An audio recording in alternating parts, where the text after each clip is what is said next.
Boa noite, queridos irmãos, a graça e a paz seja com todos. Quero pedir aos irmãos que abram suas Bíblias no livro de Esdras, para que nós possamos dar continuidade em nossa exposição desse santo livro, no capítulo 7, e nós vamos reler o texto da semana passada, visto que eu consegui pregar apenas o versículo de número 25, mas nós iremos relê-lo para que possamos ter toda a compreensão do contexto daquilo que está sendo dito no livro. Então, dos versos 25 a 28. Esdras, capítulo 7. Nós iremos ler dos versos de número 25 a 28. E com a graça de Deus, hoje nós terminamos. Amém? Palavras do rei Artaxerxes, documentado possivelmente pelo próprio Esdras, e é dito assim: Tu, Esdras, segundo a sabedoria do teu Deus que possuís, nomeia magistrados e juízes que julguem a todo o povo que está da além do Eufrates, a todos os que sabem as leis de teu Deus, e aos que não sabem, que lhes faça saber. Todo aquele que não observar a lei do teu Deus e a lei do rei, seja condenado ou à morte, ou ao desterro, ou à confiscação de bens, ou à prisão. Bendito seja o Senhor, Deus de nossos pais, que deste modo moveu o coração do rei para ornar a casa do Senhor, a qual está em Jerusalém, e que estendeu para mim a sua misericórdia perante o rei, os seus conselheiros e todos os seus príncipes poderosos. Assim me animei, segundo a boa mão do Senhor, meu Deus, sobre mim, e ajuntei de Israel alguns chefes para subirem comigo. Amém. Feche os teus olhos, vamos orar. Deus de graça, é no santo nome de Jesus e por Jesus que nós nos reunimos aqui. Tua é a glória, a adoração, o louvor, a majestade. Teu é o culto. E aqui nós lhe prestamos, Senhor. Cantamos ao teu santo nome, agora temos o prazer de ouvir a tua palavra. Nos ensina, nos instrui, molda-nos conforme as Escrituras. Há muito que ser moldado ainda, Senhor, há muito a que ser moldado, mas que o teu trabalho em nós, em cada coração, nessa comunidade, possa ser um trabalho perene, contínuo, até que um dia o Senhor venha nos buscar. É assim que nós oramos, Pai, no santo nome de Jesus. Amém. Querido, semana passada eu disse que esse texto é aquele momento em que, no capítulo 7, é o rei Artaxerxes que está falando agora ao coração de Esdras. Havia muitas informações, todas essas informações nós já falamos nos cultos passados, nos sermões passados, mas nesse momento em que está finalizando esse documento oficial para Esdras, em que ele estará subindo ou retornando com o povo da Pérsia, que agora é Pérsia, até então Babilônia, para Jerusalém novamente, para Israel. O rei está trazendo aqui algumas considerações importantes para esse líder, para Esdras, um homem de Deus. Sabemos também que iniciamos no capítulo 7 a segunda e última parte do livro chamado Esdras. A primeira parte, do capítulo 1 ao capítulo 6, está focado na reconstrução do templo terminado. O templo agora está sendo já utilizado, Deus está sendo cultuado. Agora vai se começar uma nova saga, uma nova demonstração do poder de Deus com o retorno desta segunda caravana. Então nós estamos nesse cenário do povo de Deus retornando. Já está bem no final, quando eu digo bem no final, comparado ao momento em que nós estamos vivendo hoje, 2022. Mas já estamos bem no final do Antigo Testamento. Não se há muito mais do Antigo Testamento. Deus já levantou Zacarias e Ageu. Só falta mais um profeta a ser levantado nesse período histórico, que é Malaquias. Encerra-se, sela-se o Antigo Testamento, e mais alguns séculos, 4 séculos, virá Cristo. Então haverá esses 400 anos de silêncio, e depois Cristo será manifestado. Amém, irmãos? Então é esse o período histórico que nós estamos falando. Na semana passada, nós pregamos o verso de número 21, onde o rei começa a trabalhar diretamente com o coração de Esdras, e ali nós tivemos algumas diretrizes, uma tríade da responsabilidade dos crentes. Nós trabalhamos então aqui com o conceito de que todo crente, trazendo isso já para a prática da nossa vida, ok? Já preguei semana passada, posso aqui passar de uma forma mais tranquila, mais resumida. Então, que nós precisamos da sabedoria que vem de Deus. É esse o destaque, essa é a fonte em que o próprio Artaxerxes vai estar falando, segundo a sabedoria do teu Deus. E trabalhamos então todos os quesitos que significam a sabedoria de Deus, como entendemos isso, como é que devemos compreender, buscar dessa sabedoria. Depois, um segundo pé desse tripé seria os deveres. E o dever de Esdras não era tão simples. Era constituir a justiça, constituir homens ilibados que pudessem fazer com que a nação voltasse a funcionar como ela deveria em sociedade. Leis deveriam ser estabelecidas, e este era então o seu dever. Era um dever moroso, demorado. Não se faz isso do dia para a noite. Da mesma forma como todos nós temos os nossos deveres, sabemos que muitas vezes isso leva tempo para acontecer. Então, conseguimos compreender isso também, essa orientação, esse conselho de Artaxerxes para Esdras. E por último, a palavra de Deus, porque é dito no versículo 21, que aqueles que não conheciam a palavra, porque estavam há muito tempo já no exílio, esses deveriam aprender. Então, aqui é o início do conselho que Artaxerxes está trabalhando com Esdras, para que Esdras pudesse agora, como líder civil, retornar, obviamente, para Israel, para Jerusalém, além dele já ser um sacerdote, ele estaria agora liderando civilmente, e explicasse, conseguisse fazer com que todo aquele povo soubesse viver em comunidade. Porque até então eles tinham experienciado apenas viver como escravos, como exilados, e o povo de Deus precisava aprender a viver em comunidade.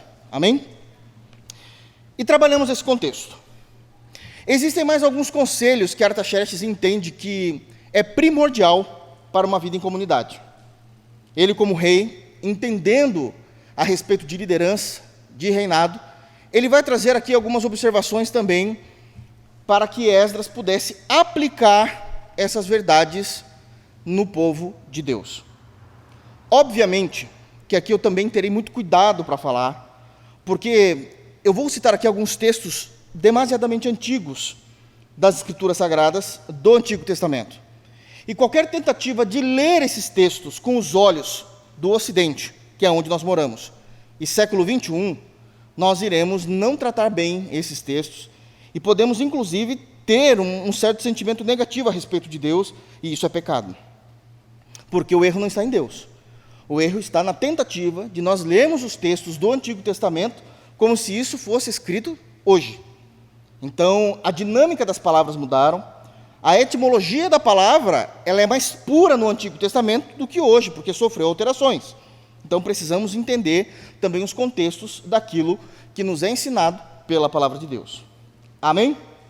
Dito isso, o rei, então, ele fala, Artaxerxes fala o verso 25 para Esdras, e ele continua, trazendo informações riquíssimas para a vida de Esdras, e que também devem ser riquíssimas para a nossa compreensão, dentro daquilo que nós podemos, obviamente, agir dentro do nosso poder de ação. Não é verdade que hoje nós temos o mesmo poder de autoridade civil que Esdras tinha naquele momento. Mas dentro daquilo que nós podemos entender, defender e agir, assim iremos agir. Amém? Então, no verso 25, o rei já tinha falado da tríade responsabilidade.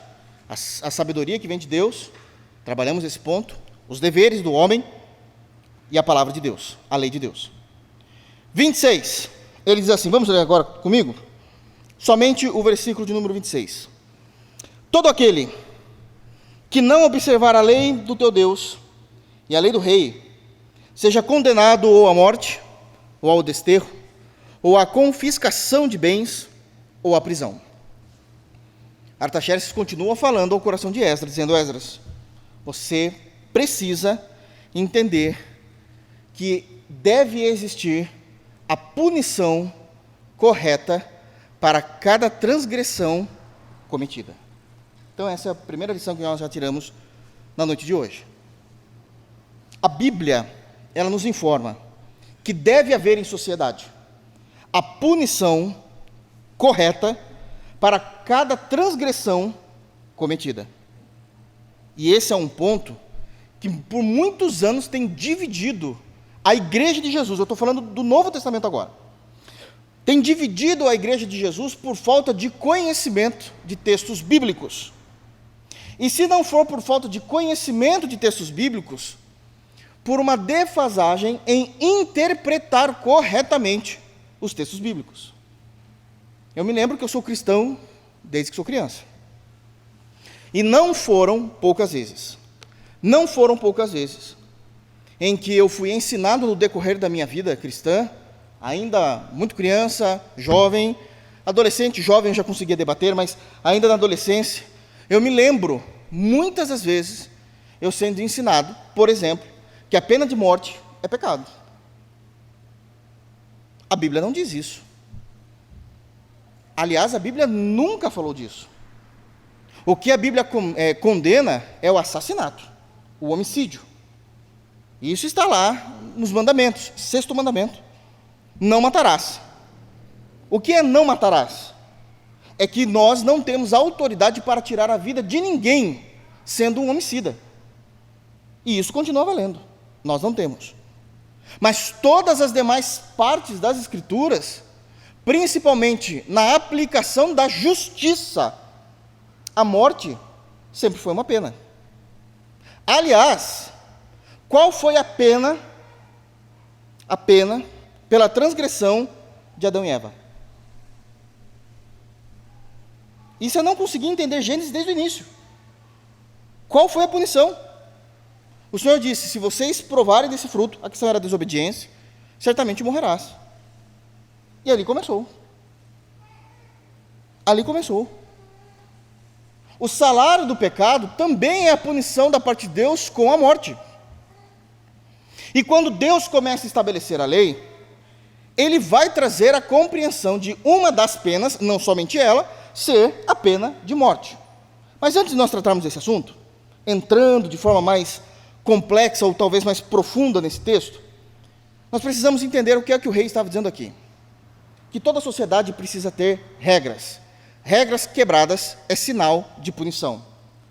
Artaxerxes estava orientando Esdras aqui, necessariamente, aqui, uma vez que o dever de Esdras era ter levantado magistrados para julgar a nação, é o que ele disse no versículo 25, não é só levantar magistrados, é aplicar a justiça. Eu sei, irmãos, que parece redundância, né? Mas se levanta magistrados, se aplica a justiça. Já entenderam? Nem sempre é assim. Isso não é uma verdade. A compreensão é estabelecer o magistrado e a aplicação correta da lei.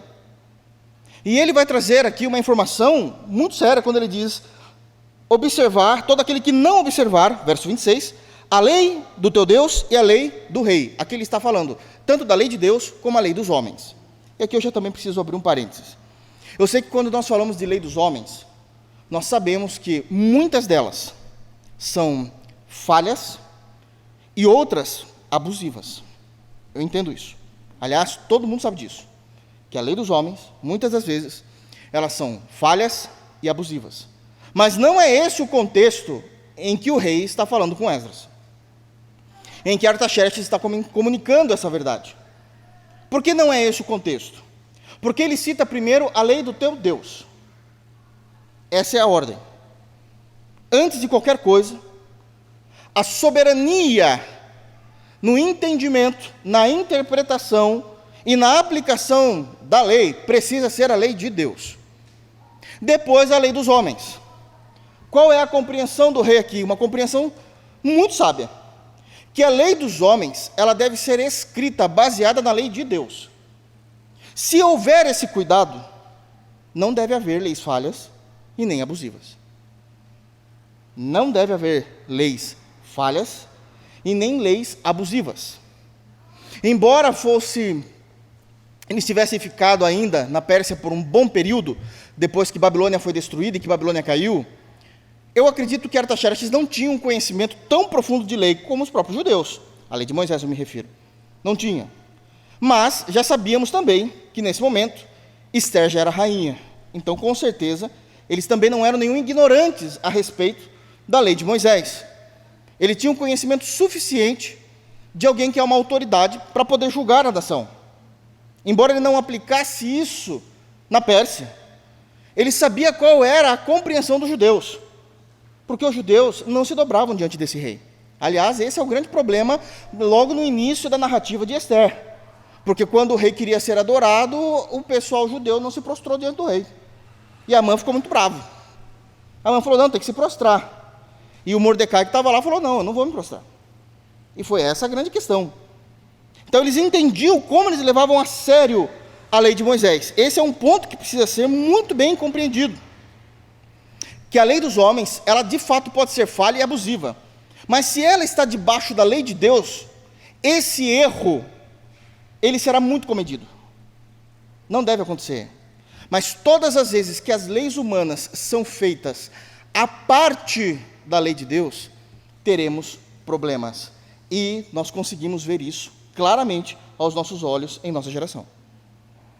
Todas as vezes que a lei de Deus ela é levada à parte para se tomar decisões das leis das nações, haverá problemas. Porque o foco de Artaxerxes aqui não é falar das leis falhas e abusivas. O contexto é que a lei dos homens, ela se submete à lei do Deus de Esdras. E assim deve ser em todo Israel, especificamente em Jerusalém, lugar onde havia ali os vereditos dados por todo o magistrado que tinha sido levantado. A lei dos homens deve estar debaixo da lei de Deus.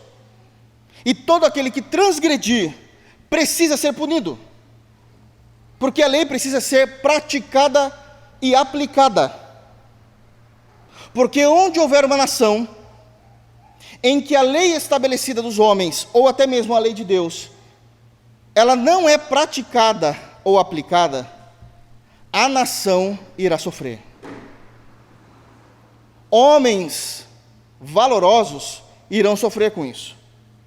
Criminosos irão se dar bem, porque o juízo que virá sobre aqueles que transgridem a lei não é o perfeito juízo de Deus, e a nação irá sofrer com isso. Parece que nós estamos falando do nosso país, não parece, irmãos? Com tristeza falamos isso. Porque homens de bem, mulheres de bem, sofrerão uma vez que as leis não são aplicadas da forma correta. Homens de bem, a nação está fadada ao fracasso, ao sofrimento, à destruição, todas as vezes que a lei, ao invés de ser praticada, ela é burlada. E como é que se burla a lei? De forma mais fácil possível. Bom, eu posso comprar o meu veredito? Isso se chama suborno. Você vende? Esse é um meio. Um outro meio é quando a lei deixa de ser aplicada, porque eu tento usar de subterfúgios da aplicação da lei, em que ela não consiga ser praticada naquele caso em específico, porque o tempo todo existem profissionais que deveriam ser os guardiões da lei, achando brechas na lei. E fazem uso disso. Outros é quando conhecem os magistrados e têm os favores. Toda vez que isso ocorrer, em qualquer lugar do mundo, em qualquer geração, em qualquer século, pessoas de bem irão sofrer. O que as Escrituras nos orientam é: todos aqueles que transgredirem a lei do teu Deus e a lei dos homens, estes devem ser punidos. E aqui traz algumas qualificações. A primeira delas é que ele possa ser condenado, inclusive, à morte, conforme o tipo de transgressão. Outros, ao desterro. Isso é, desterro é ele ser expulso de sua nação para nunca mais voltar. Isso, de fato, é um exílio. Existem tipos de punições que deveriam pessoas que até então eram considerados cidadãos nativos, agora serem expulsos da sua terra, porque ele é uma vergonha para ela. Aliás, é o mesmo princípio que Paulo vai usar na carta aos Romanos, dizendo que todos pecaram e por isso foram destituídos. Isso é o desterro da glória de Deus. Eles estão longe para não mais voltarem. Não se consegue voltar diante da glória de Deus. Alguém teve que fazer isso, Jesus fez. Mas não aqueles que foram expulsos da glória de Deus. Cristo fez isso por nós. Somente Cristo faz isso por nós. Trazer-nos de volta para Deus. Esse é o desterro. Também continua dizendo a respeito da confiscação de bens. Se for uma punição onde ele precisa arcar com o prejuízo, e ele não tem dinheiro, que assim seja confiscado. E alguém vai levantar e dizer, então, mas ele precisa disso, então, mas e a pessoa que foi ofendida? Ele deveria ter pensado nisso antes. Porque senão o justo vai sofrer pelo injusto. E isso só aconteceu uma vez e não vai acontecer de novo. Só aconteceu em Jesus. Só aconteceu em Jesus. E outros a prisão. Só que prisão aqui é prisão mesmo. Não é com os benefícios que se tem hoje. Não é. Não é com os benefícios. Porque a ideia da punição é o sofrimento, irmãos. Para que ele possa entender que perder os benefícios da vida, perder os benefícios e o privilégio de existir livremente e ser considerado cidadão é uma grande perda. É um grande prejuízo. Talvez isso cause princípios em nossa mente, mas eu quero novamente ler com os irmãos Êxodo 21. Na semana passada nós lemos a primeira parte do capítulo, hoje eu quero ler a parte final, e nós vamos começar a compreender alguns tipos de leis estabelecidas pelo próprio Deus, que sem dúvida alguma deveria ainda estar em ação em nosso país e no mundo todo, aonde o Evangelho chegou. São leis que deveriam ser ainda praticadas. Pouco se há de cerimonial naquilo que nós iremos ler aqui. Aqui é o estabelecimento da justiça. É o estabelecimento da justiça. Êxodo capítulo 21, a partir do versículo 12, nós vamos ver aqui alguns princípios do que o próprio Senhor Deus ensinou-nos. E como isso deveria acontecer já em Israel, que é uma vida em sociedade. E isso foi praticado por um grande período de tempo, e depois isso foi se perdendo. Tem muita lei aqui, eu só vou ler o capítulo 21, a partir do versículo de número 12, para que nós possamos ter uma ideia. Olha o que é dito. Posso ler? Eu quero que todos abram. A palavra de Deus, ela é viva e eficaz. Eu preciso que os irmãos leiam. Isso precisa ter vida em nossos corações. Quem ferir... É aqui que nós precisamos ter aquele cuidado, irmãos. Eu preciso ter muito cuidado em ler isso aqui, para não dar a entender um significado diferente, porque isso daqui foi escrito há 3.500 anos antes de Cristo. Depois de Cristo, nós temos mais 2.000 anos. Então, a gente está falando de um texto dado por Deus, por no mínimo 5.500 anos. O Ocidente nem era ainda descoberto em nosso mundo. Mundo novo, isso aqui é mundo novo. Não era descoberto, e nós não podemos ler com os olhos da lei do Ocidente, mas com os olhos da lei daquele momento. Eu explico quando necessário for, ok? Para que não haja em nosso coração um sentimento de que Deus é injusto ou ruim. Deus é santo, e eu explico isso. Então vamos lá. Quem ferir a outro, de modo que este morra, também será morto. Simples e elegante. Essa é a punição de Deus. Está perfeitamente de acordo com a maneira como Artaxerxes disse. Não deve haver ninguém, Esdras, que venha transgredir a lei, mesmo que seja com a pena de morte. Se alguém matou, não estamos falando de defesa, de autodefesa ou legítima defesa, estamos falando de um assassino. Se ele matou, que ele morra. Isso iria purificar a sociedade. Isso iria fazer com que pessoas e famílias de bem estivessem a salvos. O problema é que, eu nem sei se vai deixar ir para o YouTube essa pregação, né? Por que eu digo isso? é que a gente está vivendo numa contingência de século XXI, que todo mundo é mimimi, e que há mais direitos para os bandidos do que para as pessoas de bem. Deus não pensa assim. Deus não pensa assim. Alguém pode dizer, mas pastor, isso é Antigo Testamento. Esse é um outro erro grandioso de queremos separar Antigo Testamento de Novo Testamento, como se um não ligasse ao outro. O Novo Testamento, a Nova Aliança, é o cumprimento do Antigo Testamento na pessoa de Cristo. O que é abolido é a lei cerimonial. Porque se é para abolir o Antigo Testamento, podemos abolir os 10 mandamentos? Então está liberado matar? Está liberado adulterar? Nós precisamos ler isso. Nós precisamos. Paulo trabalhou esse contexto também em Romanos. Falamos disso já na semana passada. Então, quem ferir a outro de modo que este morra, também será morto. Aí começa a trazer as variáveis. Porém, se não lhe armou cilada, se não foi proposital, mas Deus lhe permitiu que caísse em suas mãos, então te designarei um lugar para onde ele fugirá. E ele vai ficar lá, exilado. Mas ele não vai viver em comunidade. A comunidade precisa ter segurança. A sociedade precisa nos dar a garantia de que se eu quiser, na liberdade que eu tenho em Cristo, andar na rua 2 horas da manhã, com um celular, eu não serei assaltado. Isso é bíblico. Pastor, é bíblico, mas não é real? Concordo. Não é real porque as nossas leis se afastaram da lei de Deus. Senão nós teríamos essa segurança. Como é que pode?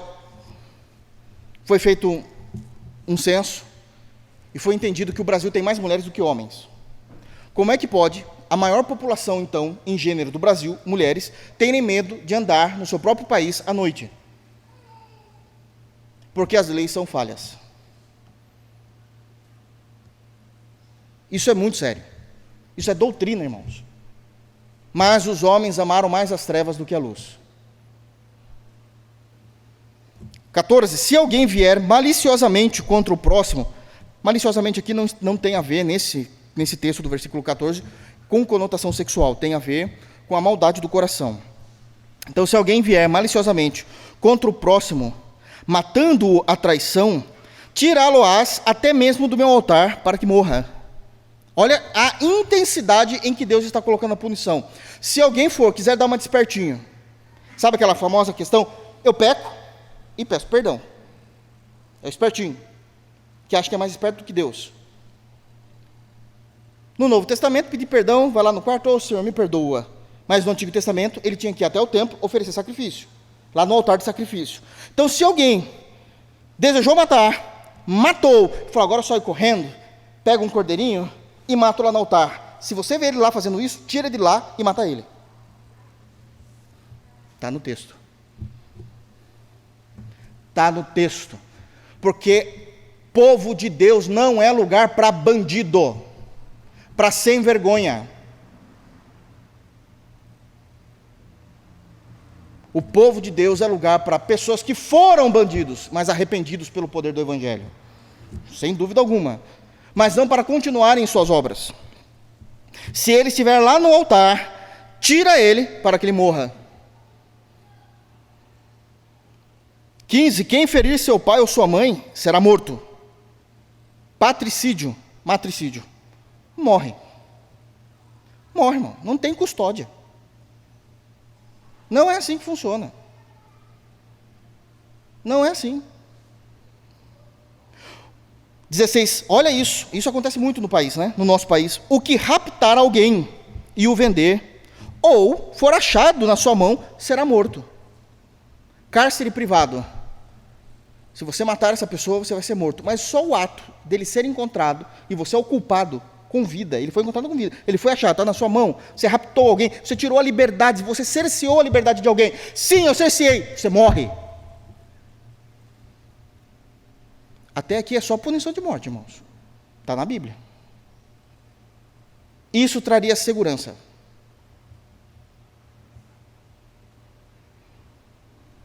Quem amaldiçoar, 17, quem amaldiçoar seu pai ou sua mãe será morto.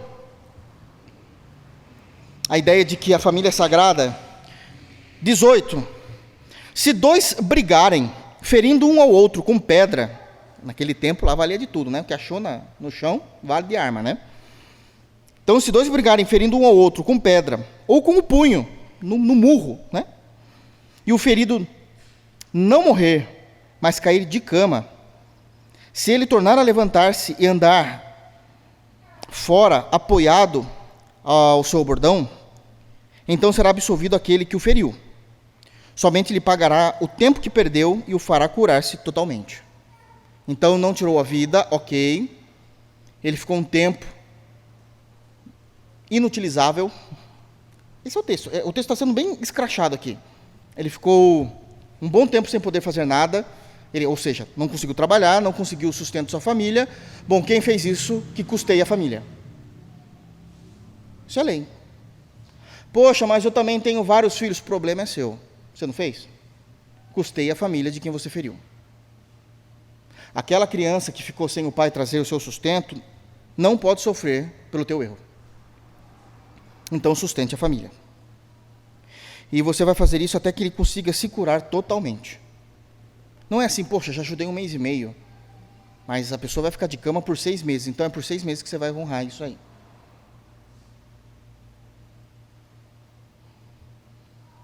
É muito sério, irmãos. São as punições corretas. Aqui, no caso, entra-se a confiscação, porque não está confiscando necessariamente o bem, mas está confiscando o seu salário para que ele dê à família a qual ele feriu. 20. Se alguém ferir com bordão, bordão é cajado, tá, irmãos? Se alguém ferir com bordão o seu escravo, aqui eu preciso de muita atenção, porque aqui tem questões culturais. Então vamos lá. Se alguém ferir com bordão o seu escravo ou a sua escrava, e o ferido morrer debaixo da sua mão, será punido com a morte. Então, aqui é claro, não importa qual a posição social do indivíduo, o que vale é a vida. Feriu a ponto dele morrer, será morto. Pode ser o rei, pode ser um escravo. Será morto. Acabou. Mas aqui tem uma outra informação interessante.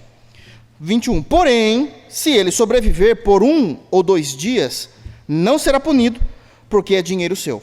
Então, deixa eu explicar isso aqui, porque isso não é comum mais na nossa sociedade.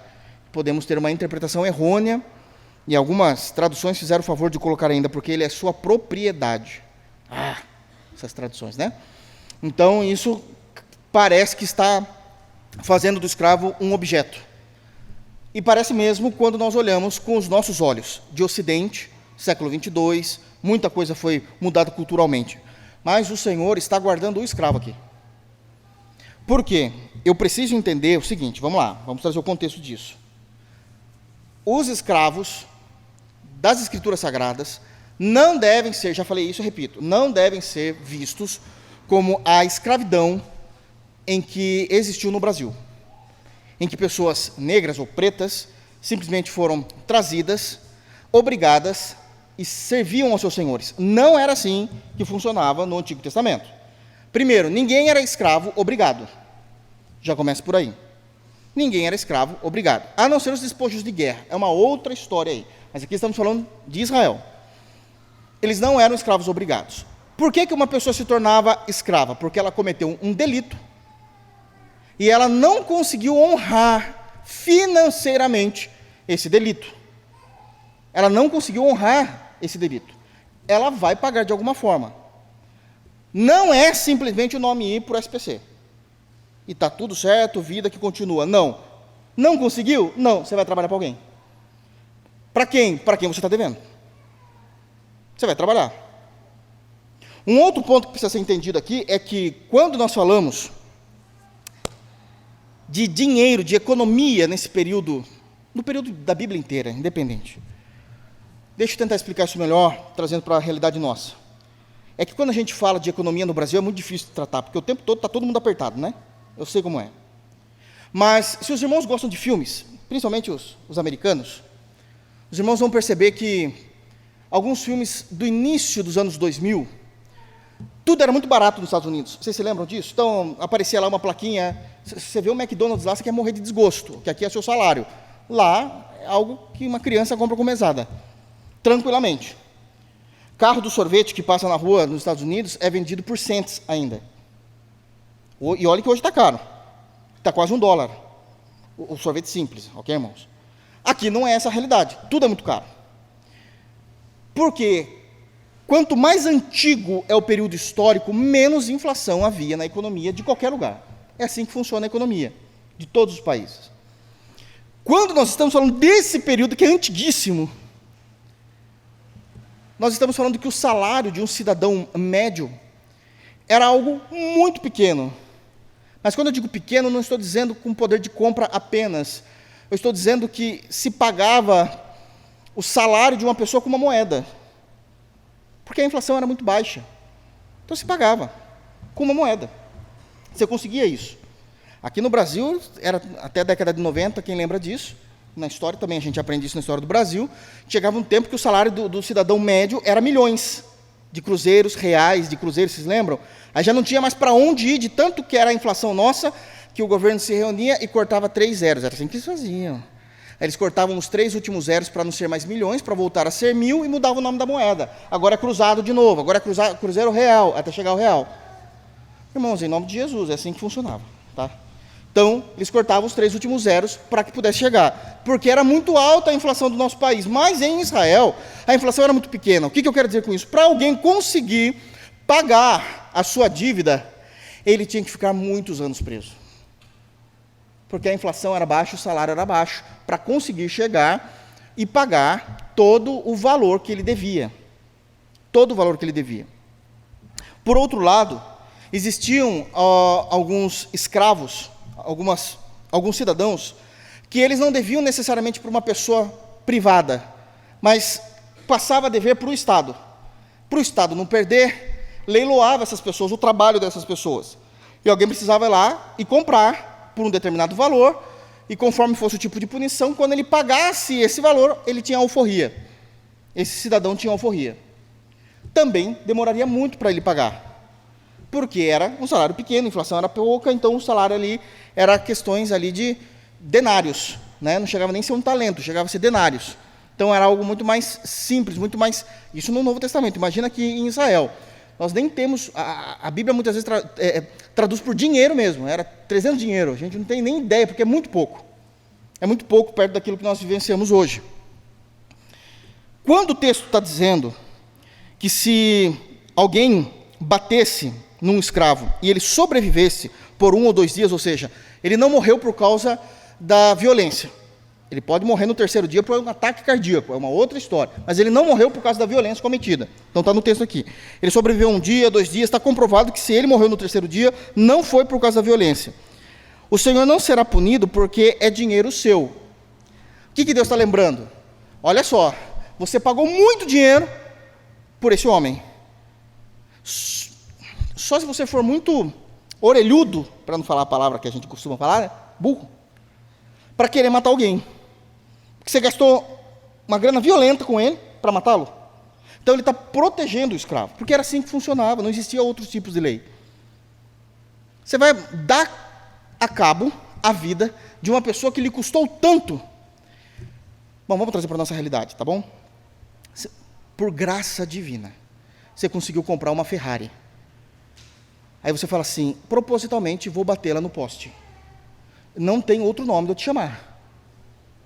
Você não faz isso. É esse mesmo sentimento. É esse mesmo sentimento. Uma Ferrari, legal hoje, para começar, nova, não estou falando de usada, começa aí 2,5 milhões de reais. Uma topzinha assim, para começar, não é ainda a Plus, não. Aí você compra isso. Não é porque você tem dinheiro sobejando, não, é porque você trabalhou para isso, conseguiu esse dinheiro a custas, aí você sai com ela e propositalmente você bate no poste. Não existe isso. Uma pessoa sã. O Senhor está trabalhando aqui com pessoas sãs, ok? Então ele está dizendo, você não vai fazer isso. Então ele está resguardando a vida do escravo, ok? 22. Se homens brigarem, prestem atenção, vida por vida. Por que é que nós somos contra, peremptoriamente, o aborto? Se homens brigarem, verso 22, e ferirem mulher grávida, e forem causa de que aborte, porém sem maior dano, aquele que feriu será obrigado a indenizar segundo o que lhe exigir o marido e a mulher, e pagará como os juízes lhe determinarem. Mas, se houver dano grave, então darás vida por vida. A mulher está grávida, ela sofreu violência, um cara passou rápido, bateu nela. Bateu, não estou nem falando da violência necessariamente. Bateu, não teve cuidado com ela. Ela sofreu um aborto. Deixa eu explicar o que é aborto aqui nesse texto, porque parece que fica um pouco estranho, principalmente no versículo 22. O aborto ela teve um parto forçado, mas a criança viveu. Terá que ser indenizado de acordo com o magistrado. Mas se a criança não tinha os meses necessários, as semanas necessárias para conseguir viver fora do útero naquele período e a criança morrer, o homem que bateu morre. Não importa se é vida intrauterina, vida por vida. Tem o mesmo valor diante de Deus. Aí ele vai começar então a trazer o senso da justiça. A partir do verso 24. Olho por olho, dente por dente, mão por mão, pé por pé, queimadura por queimadura, ferimento por ferimento, golpe por golpe. Se alguém ferir o olho do teu escravo, ou o olho da sua escrava, e o inutilizar, deixá-lo-á ir forro pelo seu olho. E se com violência, isso daqui, esse ferir aqui, irmãos, não é necessariamente o ato de eu querer deixar alguém cego, mas talvez eu não tive o cuidado com ele, o expondo a um acidente muitas vezes. Não teve esse cuidado, ele vai ser livre, ele não vai trabalhar mais para você. Não, mas ainda falta muito dinheiro para ele pagar, isso daria mais ou menos 10 anos de trabalho. Não importa, ele está livre. Ele está livre. Obviamente que a violência também deve ser entendida aqui, ok? 27. E se com violência fizer cair um dente do seu escravo ou da escrava, deixá-lo-á ir forro pelo seu dente. Aí o Senhor vai trazer outros pontos importantíssimos, que existem organizações no mundo atual que amam mais animais do que a vida humana. E isso é um pecado. Olha o que o texto diz, 28. Ele não vai mais falar da violência cometida por seres humanos, mas violência cometida por animais. Se algum boi chifrar homem ou mulher que morra, o boi será apedrejado, e não lhe comerão a carne, mas o dono do boi será absolvido. Prestem atenção. E alguém vai dizer assim: poxa vida, mas o animal não tem inteligência como o ser humano. Isso daí é porque pessoas que amam mais o animal do que a vida humana. Deus ama mais a vida humana do que o animal. Deus estabeleceu isso aqui já. Esse é o primeiro ponto, doutrinário. Segundo ponto que precisamos entender. Sim, é verdade. O boi, ele não tem o mesmo raciocínio, ou os animais, do que o ser humano. Mas eles têm um tipo de consciência que sabe que eles não deveriam atacar o ser humano. Mas atacam. Por que atacam? Porque quando Adão e Eva cometeram um pecado, um dos pecados é que maldita seria a terra. Eles também estão debaixo da maldição do pecado. Eles também estão. Quando diz que a terra iria produzir espinhos e abrolhos, isso é como uma consequência do pecado na natureza. Como uma consequência do pecado na natureza. E isso vai ser sempre assim, pastor? Não. Um dia o Senhor irá redimir todas as coisas quando Ele voltar. Isso está escrito em Romanos, capítulo 8, em que a natureza está esperando a expectativa da revelação dos filhos de Deus, onde o Senhor irá restaurar a terra, a natureza, de tal maneira que ela não estará mais debaixo do pecado. E já adiantando, a gente vai voltar aqui, mas eu queria abrir. É muita doutrina nesses textos, irmãos. Então, vamos lá. Eu queria que os irmãos abrissem, por favor, em Isaías 65. Mas deixa marcado o Êxodo 21. Em Isaías 65, a partir do versículo... Eu só vou ler e explico o versículo 25. A gente vai ler a partir do 20. Só explico o 25 para que possa haver um contexto ideal. Esse é o texto em que o profeta Isaías cheio do Espírito Santo, ele está profetizando, ensinando a respeito de novos céus e nova terra. Então, novos céus e nova terra não é uma temática exclusiva do Novo Testamento. Novos céus e nova terra é uma temática do povo de Deus. O povo de Deus já tinha sido orientado a respeito desses assuntos. Obviamente que no Novo Testamento nós temos mais riqueza de detalhes a respeito desses assuntos. Mas, no Antigo Testamento, já havia essas informações. Só para os irmãos terem uma ideia, Isaías 65, só o início do versículo 17 diz, é Deus falando, pois eis que eu crio novos céus e nova terra, e não haverá lembrança das coisas passadas, jamais haverá memória delas. Aqui, irmãos, não está dizendo que a gente vai perder as nossas memórias, está dizendo que essas lembranças e memórias se referindo ao pecado. A gente vai entender isso a partir do versículo 13, mas eu não vou ler aqui. O versículo 16 também está dizendo que Deus não permitirá mais que nós nos lembremos das angústias, ou aquele sentimento de angústias passadas e estão escondidas dos meus olhos. Então está falando do pecado, não está falando do que a gente foi, o que a gente fez, não tem nada a ver com isso. 20. Não haverá mais nela, novos céus e nova terra, criança para viver poucos dias, nem velho que não cumpra os seus. Porque morrer aos 100 anos é morrer ainda jovem, ou seja, não haverá morte, isso significa uma segurança da eternidade, e quem pecar só aos 100 anos será amaldiçoado. É uma ideia é um número dito, que isso nunca haverá, não vai chegar. Quem é que consegue viver 100 anos sem pecado? Então está dizendo que não haverá o pecado, essa é a ideia. Versículo 21, eles edificarão casas e nelas habitarão, plantarão vinhas e comerão o seu fruto. Por que o Senhor diz que plantarão vinha e comerão do seu fruto? Porque tudo que Deus criou é muito bom. Entrou o pecado, o homem pegou tudo que era muito bom e transformou em pecado. Deus criou a uva, o homem foi lá e fez a bebida alcoólica e se embebedou. Deus está restaurando o objetivo de toda a criação. Não edificarão para outros habitarem. Não edificarão para que outros habitem, não plantarão para que outros comam, porque a longevidade do meu povo será como a da árvore, e os seus efeitos desfrutarão de todas as obras de suas próprias mãos. Então aqui ele está falando, chega no 25, esse aqui que é o que eu quero falar com os irmãos. 25, o lobo e o cordeiro pastarão juntos. O lobo que caça os cordeiros. O lobo e o cordeiro pastarão juntos. E o leão comerá palha, como o boi. Pó será a comida da serpente, ou seja, não fará mais mal essa animária do campo. Não se fará mal, nem dano algum, em todo o meu santo monte, diz o Senhor. Porque houve agora a restauração. Pastor, vai haver animais? Meu Deus, Deus não tem plano B, nenhum dos seus planos podem ser frustrados. O plano de Deus em Gênesis era que o homem habitasse na terra, e assim será.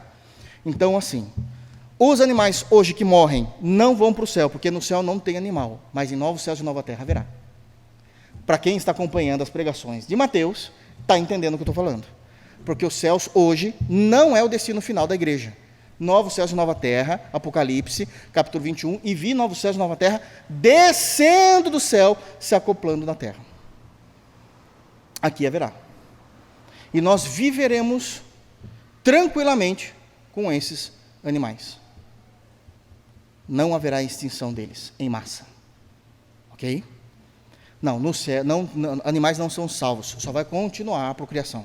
Ok? Jesus morreu por homens eleitos, humanidade eleita. Ok, irmãos? Então aqui está falando, inclusive, que quando o boi fez isso, ele transgrediu a lei de Deus. Por quê? Porque quando o Senhor criou, olha para vocês verem como é profundo essas doutrinas. Eu preciso explicar isso para ser entendido o texto. Lá em Gênesis 1, versículo 26, é dito assim, Deus falando na Trindade. Façamos, a Trindade, o homem, a nossa imagem, conforme a nossa semelhança. Então, há atributos no homem e na mulher que só é encontrado em nossa natureza e não em toda outra parte da criação, somente no homem criado. O homem, compreenda-se homem e mulher, raça humana. Uma dessas semelhanças não é necessariamente a realidade de que é um ser inteligente, tem consciência de si. Por que não é necessariamente isso? Porque os anjos também são seres inteligentes. E eles também têm consciência de si. Lembra quando o Gabriel chegou para Maria? Ele não falou, não sei quem eu sou. Não, ele chegou e falou, eu sou Gabriel, vindo do Senhor, ele tem consciência de si, sei quem você é Maria. Então ele tem esse senso. Mas isso não faz deles seres a imagem conforme a semelhança de Deus. Mas existem pontos específicos que somente a raça humana vive que é semelhante a Deus. Por exemplo, Deus Trino é 3 pessoas distintas em uma só pessoa. O ser humano, no casamento, consegue vivenciar isso. Porque serão 2 carnes em uma só pessoa. 2 pessoas, uma só carne. Estou dando um exemplo. Um segundo ponto é a autoridade dada ao ser humano, que não foi dado nem aos anjos. Porque foi dado, então, a imagem conforme a semelhança, para que eles dominem. Aí continua o versículo 27. Dominem sobre os animais dos campos, sobre os peixes do mar, sobre as aves dos céus. Os anjos não têm esse domínio, em nada. São apenas servos. Ao homem foi dada essa característica de domínio. Esse domínio faz parte da imagem conforme a semelhança. Já estou adiantando aí a exposição de gente que está me pedindo Gênesis aqui, né? Então, já faz parte da compreensão de domínio. Como é que havia esse domínio? Agora, o mais difícil de crer. Crer. É o trabalho. Quando Deus falou para Adão trabalhar, vai lá e dê nomes, cuide do jardim, isso era de uma forma alegre, gostosa de se existir, porque era domínio. Quando o homem caiu, agora você vai comer do seu suor. O trabalho, que era uma bênção e uma compreensão de domínio da natureza divina no homem, se tornou maldição. O cansaço, o suor do rosto. O suor do rosto. Nesse momento, os animais não atacavam o primeiro casal, antes da queda.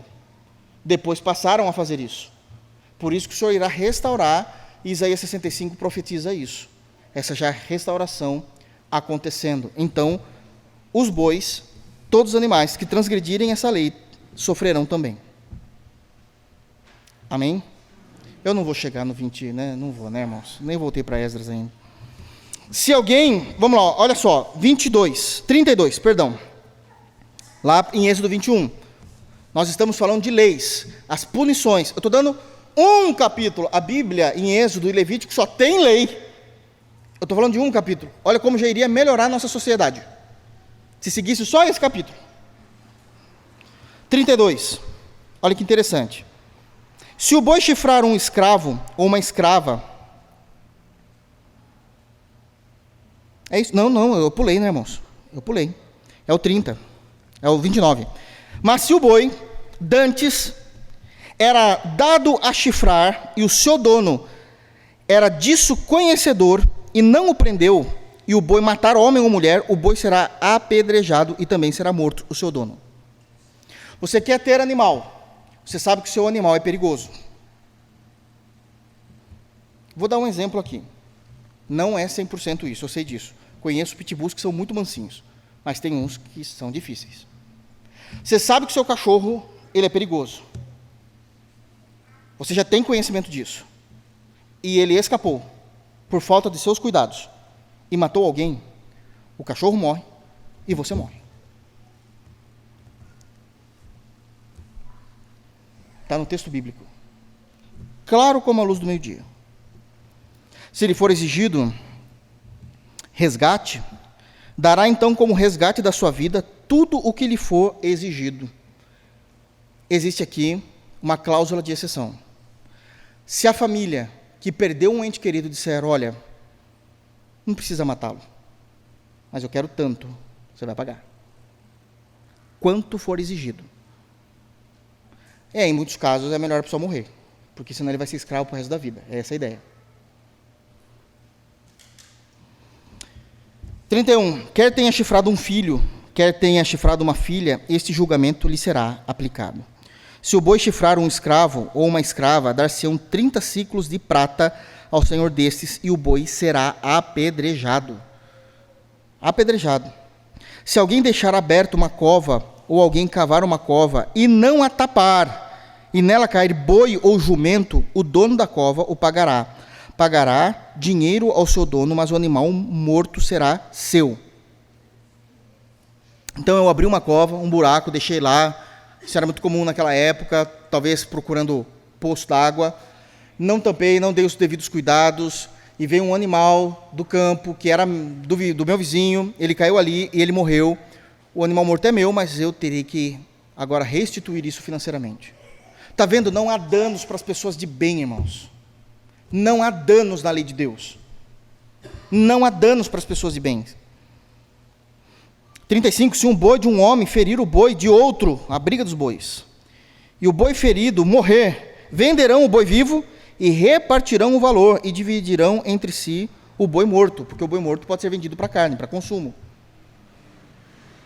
Mas, 36, se for notório que o boi, era já dantes chifrador, bravo, e o seu dono não o prendeu, certamente pagará boi por boi, porém o morto será seu. Porque não há danos. Porque não há danos. Há muito mais do que ser dito. Eu li a metade de um capítulo, do verso 12 a 36.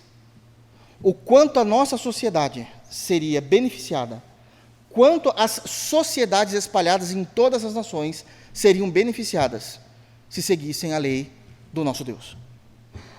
Pessoas de bem estariam protegidas, estariam asseguradas. Os maus, os perversos, iriam pagar, ou com a vida, ou com o desterro, ou com a confiscação. O boi será só seu agora, nesse caso, as confiscações, ou a prisão. E assim seria. Ou assim seria. Todas as nações que se esqueceram de Deus sofrem por causa disso.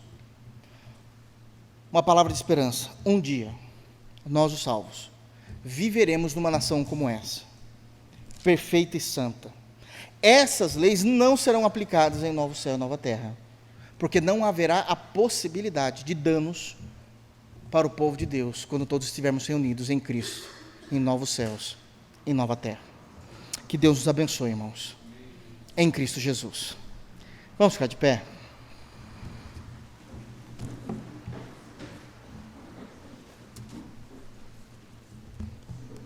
Vamos orar? Feche os teus olhos. Meu desejo é que os irmãos tenham compreendido a seriedade de como Deus sempre trabalhou com o ponto de que deve haver punições para aqueles que transgridem, seja a lei de Deus, seja a lei dos homens. Homens, mulheres, famílias de bem não podem sofrer na mão de pessoas más. Não podem sofrer na mão de pessoas más. O Senhor não garante apenas salvação em Cristo. O Senhor garante qualidade de vida nesse mundo. Qualidade de vida nesse mundo. Mas quando os governantes se afastaram de Deus, o povo pereceu. Que Deus tenha misericórdia de nossa nação, de nosso país. Feche os teus olhos, vamos orar.